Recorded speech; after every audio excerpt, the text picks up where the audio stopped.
Enseñanzas de la Iglesia y de la Biblia. María, quien a lo largo de la historia de la Iglesia podría confirmar con más autoridad lo que nos cuenta usted del purgatorio? Jesús.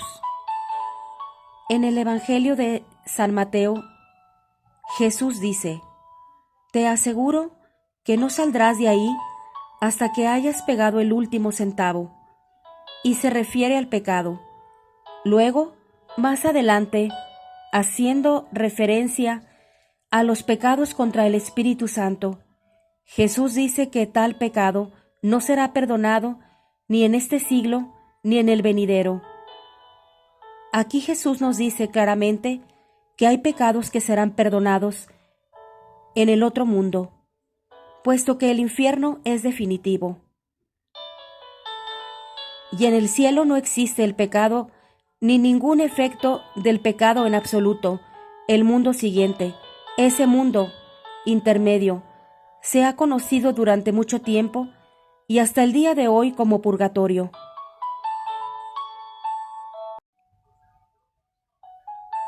En épocas recientes, nombraría al Papa San Pío X, un papa muy importante a los ojos de muchos.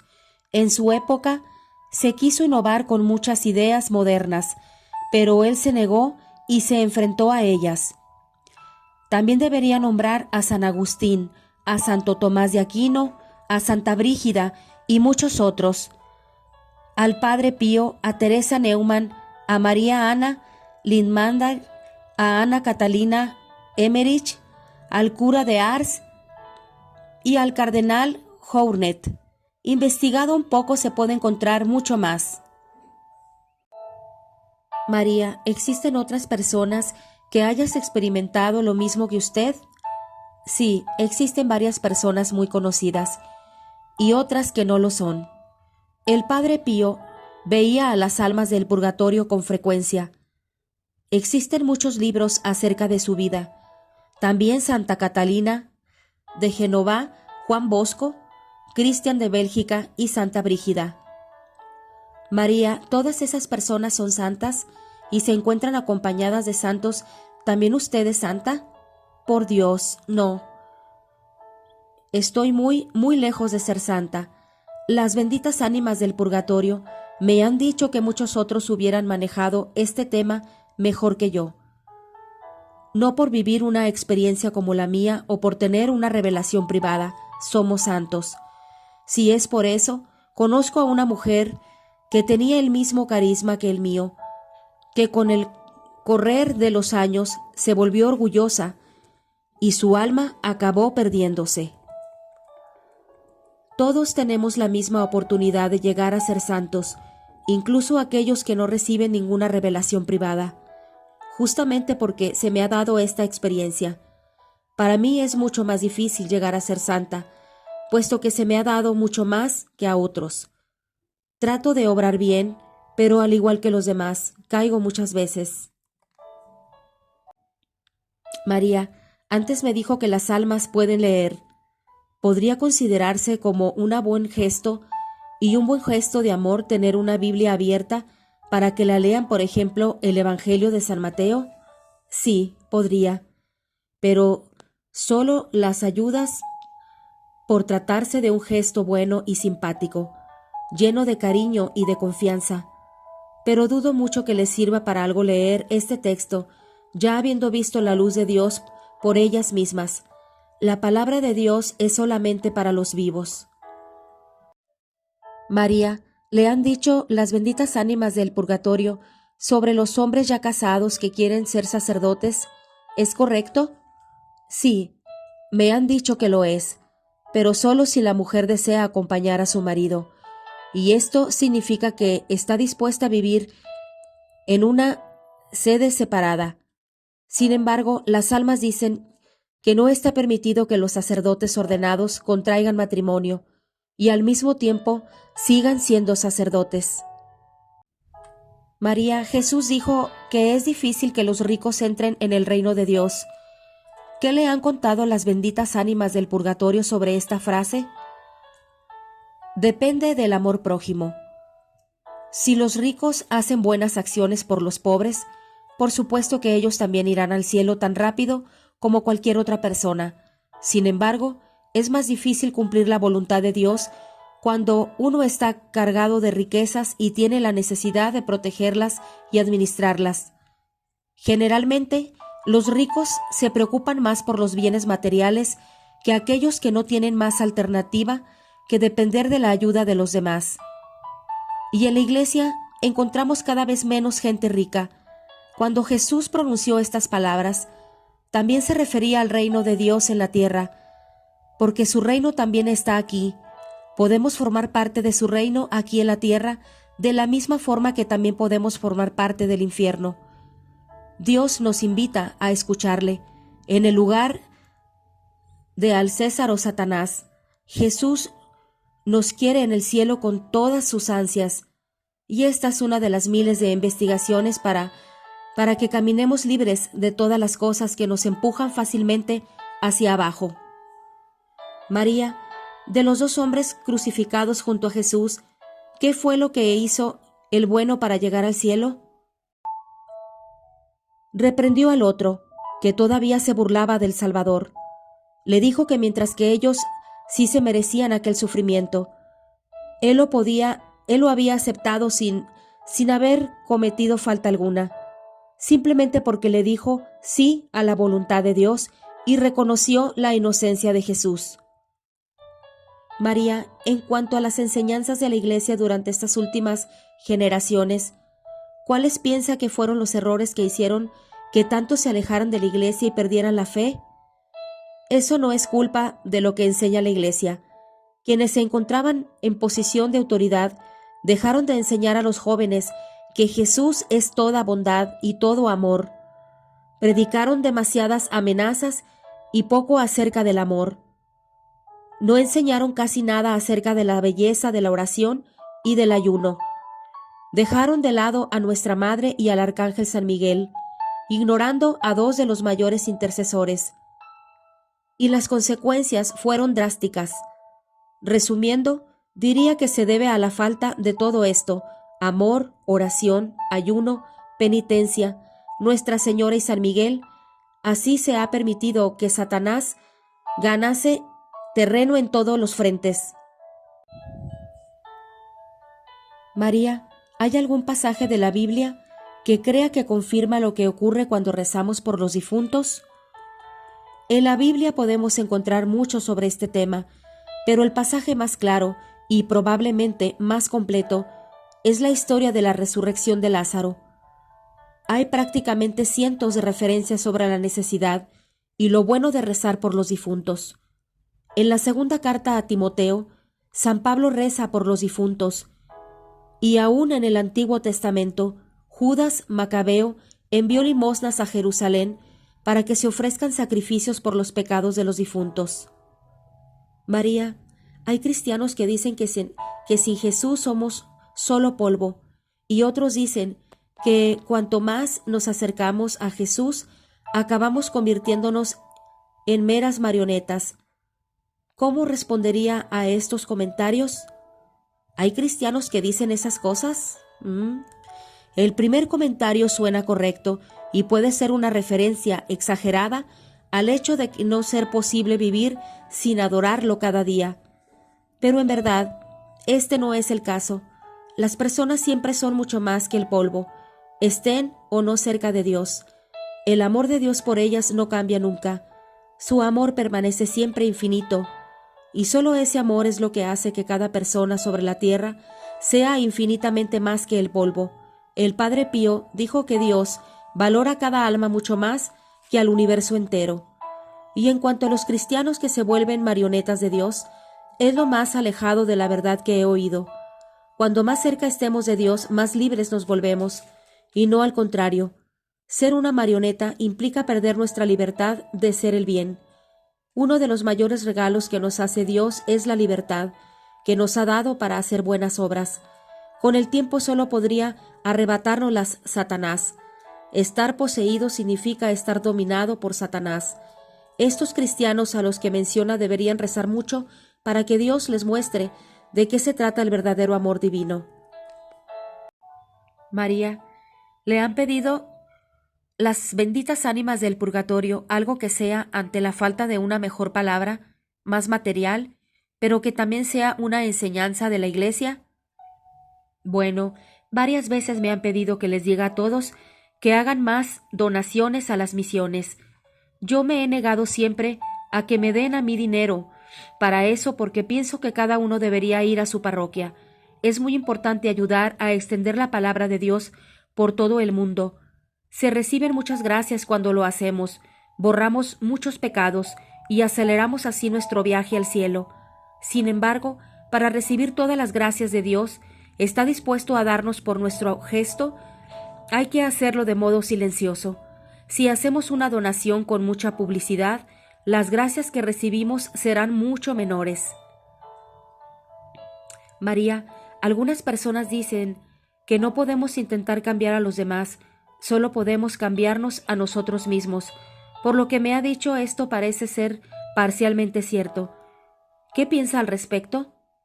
Es cierto que lo primero que quiere Dios de nosotros es que luchemos cada día por acercarnos más y más a Él.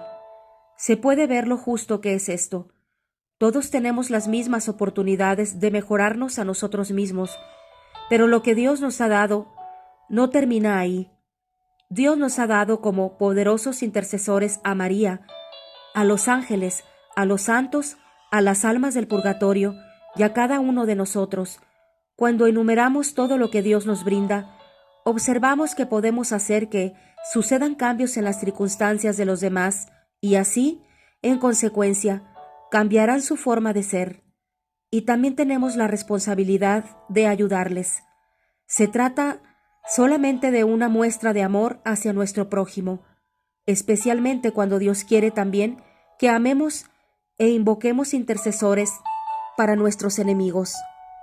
Con amor podemos ayudar a que nuestros enemigos también, de comportamiento solamente, reconociendo nuestros propios pecados y pidiéndole a Dios que interceda por ellos.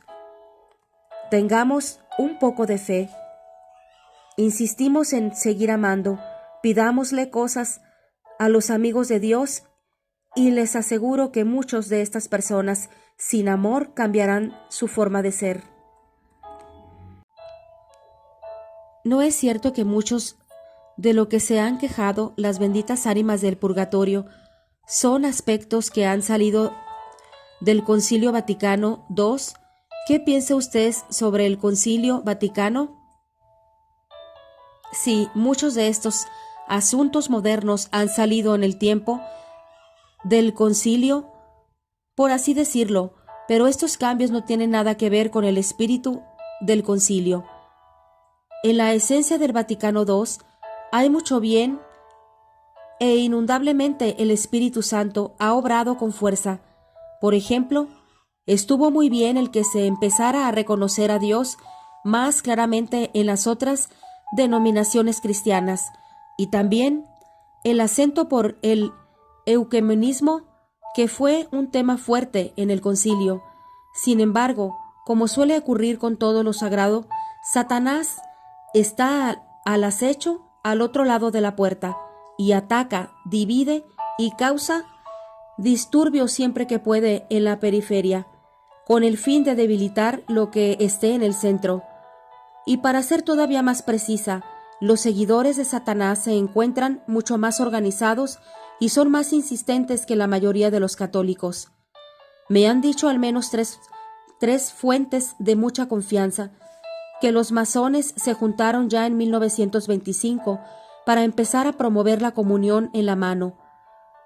Les llevó un poco de tiempo, pero ciertamente lo lograron.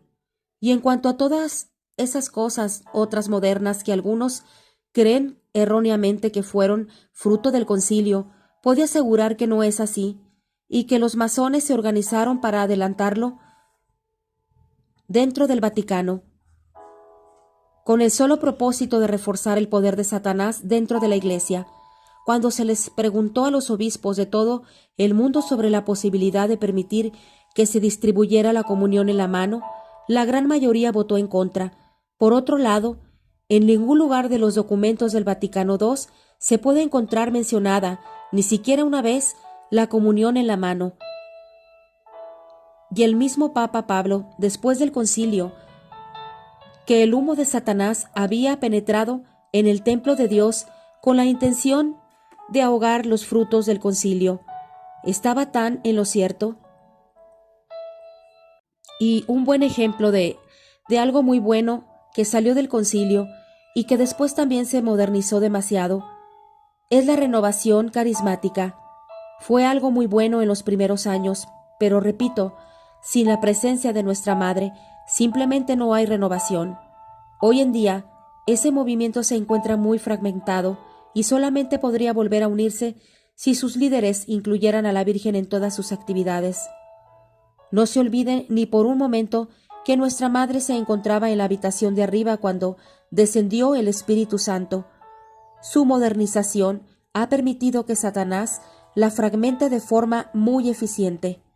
Y si pensamos a los diversos concilios que se ha dado en la historia, se ve claramente que después de cada uno viene un tiempo de confusión. Este concilio ha sido el más largo hasta el día de hoy, ¿no es cierto? Toda esta confusión, sin embargo, pronta se asentará. María, efectivamente fue el más largo, pero volvamos a la renovación. ¿Tiene algún consejo para aquellos que pertenecen a ella? Sí, deberían hablar menos, ser más humildes y rezar más. La fe y los sentimientos no deben mezclarse. María, ¿alguna vez las almas han respondido a una pregunta que usted u otra persona formulara, cuya respuesta estaba más allá de lo que la teología acepta? Bueno, quizá y desearía el consejo de los buenos teólogos, si no tuviera inconveniente en contestarme. Recuerdo que alguien preguntó una vez que si solo los niños abortados van al limbo, en vez de al purgatorio o directamente al cielo, o si también van a ir los niños que nacen muertos y los más pequeños por falta de oración. A esto un alma respondió: entre los más jóvenes también hay algunos adultos. Con respecto a esto, debo admitir que no sé circunstancias pueden permitir que esto ocurra. María, entonces, ¿esto quiere decir que deberíamos de cuando en cuando ofrecer una misa u otras oraciones por aquellos que se encuentran en el limbo? Sí, parece que deberíamos hacerlo, pero es muy poco lo que tenemos que hacer para que Jesús se los lleve al cielo. Una misa seguro que permitirá a un gran número de almas que sean recibidas en la mejor de los lugares. Los obispos y el Papa. María, ¿se le ha aparecido algún obispo? Sí, varios, un italiano y un norteamericano, entre otros cuyos nombres no puedo averiguar. Un alma me contó de un cardenal alemán que estuvo bastante cerca de nosotros aquí. El alemán y el italiano deben permanecer en el purgatorio hasta el día en que se prohíbe recibir la comunión en la mano, y el norteamericano deberá permanecer en el purgatorio hasta el día en que la comunión en la mano se prohíba en todos los Estados Unidos y se restaure la comunión en la lengua. Pasado el tiempo, pregunté de nuevo cuáles eran sus nombres, pero tampoco recibí ninguna respuesta. Con respecto al cardenal alemán, me contó el padre Matt que en el hecho de su muerte expresó que había cometido un gran error al promover la comunión en la mano. Como siempre ocurre, nunca se publica esta clase de hechos, y por lo tanto se produce el daño. Podemos aliviar sus almas, pero no liberarlas. María, ¿han dicho algo más las almas del purgatorio de los obispos?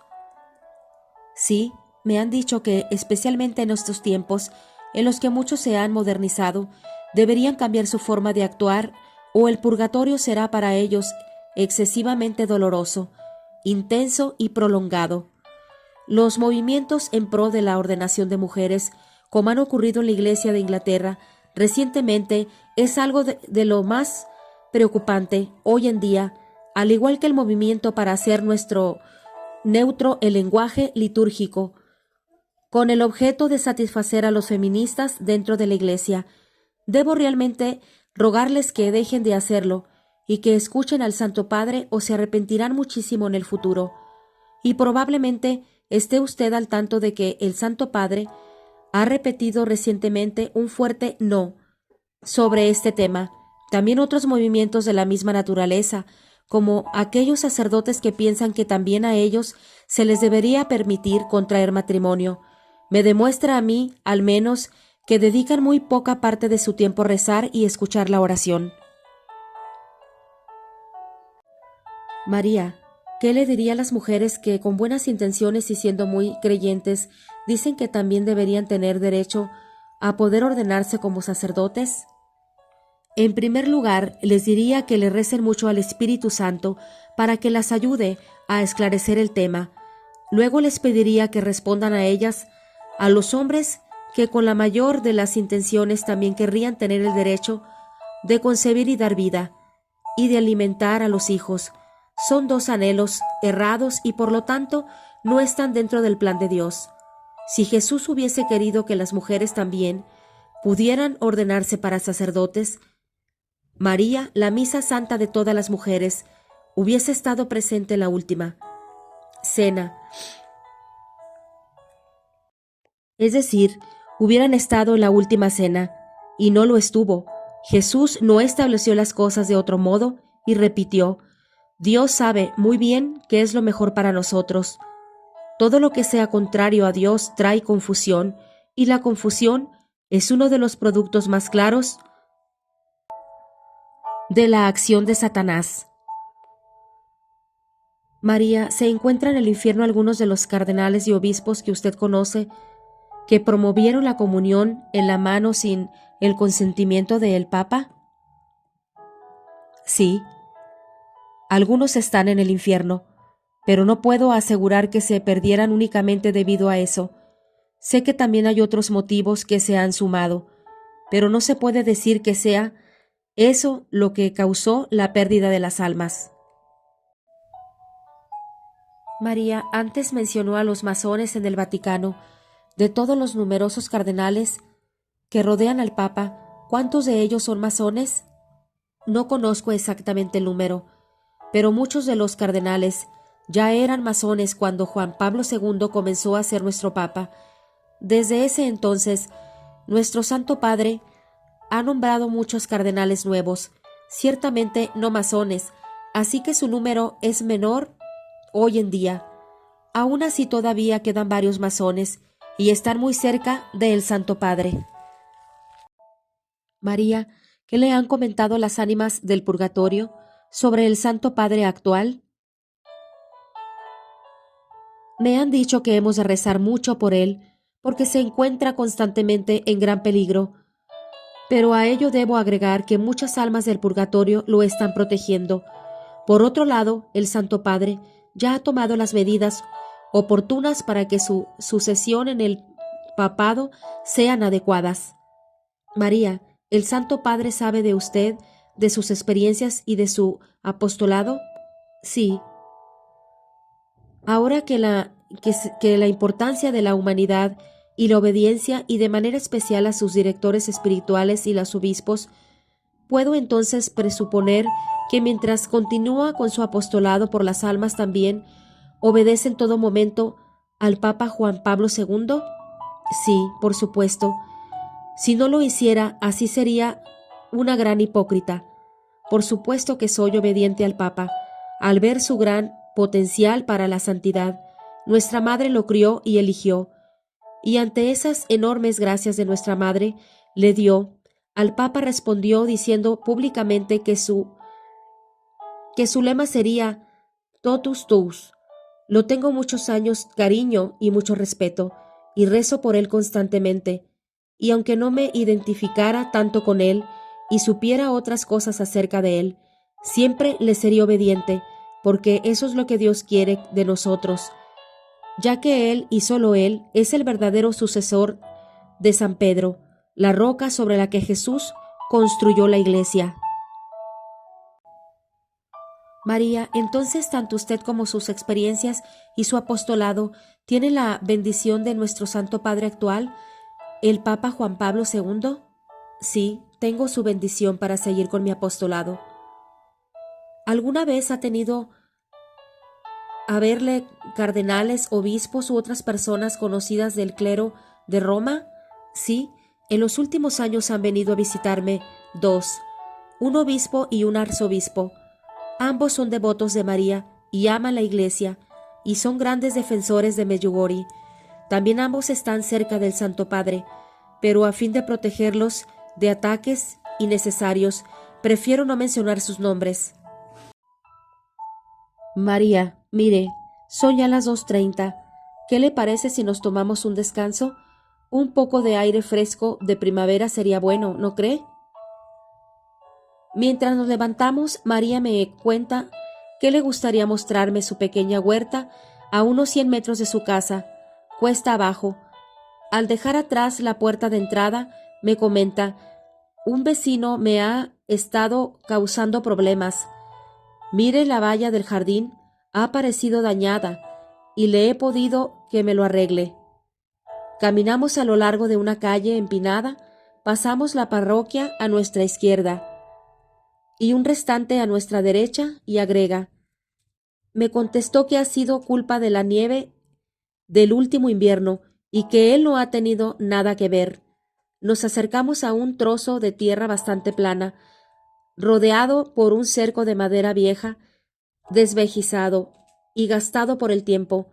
Otra vecina, una mujer, se encuentra limpiando todo el material muerto del verano anterior. Luego, después de prestarnos y hablar un rato, María dice: venga a ver esto, Nicky. ¿Le parece que esto es producto de la nieve? Señala hacia un lugar del cerco de donde obviamente varias tablas han sido removidas o sacadas a puntapiés de los postes, y por el color de la madera puede apreciarse claramente que hasta hace muy poco estaban en buen estado. Los clavos también parecen haber sido expuestos a la intemperie recientemente. Brillan y se encuentran sin lugar a dudas torcidos. Tuve que aceptar que, a mi criterio, difícilmente se trataba de un daño causado por la nieve. Tras hablar con la alegre vecina de María unos minutos, emprendemos una vez más el camino que sube a su casa. María camina lentamente y parece estar dolorida por sus recientes problemas de la cadera. Al llegar al comienzo de su calle, sacude la cabeza un poco con un suspiro y dice: ah, no me importa ese viejo triste y quejica. ¿Sabe una cosa? Lo que él no sabe es que un alma me ha dicho que lo ha causado la nieve. Caminemos de regreso a casa y a su cálido salón.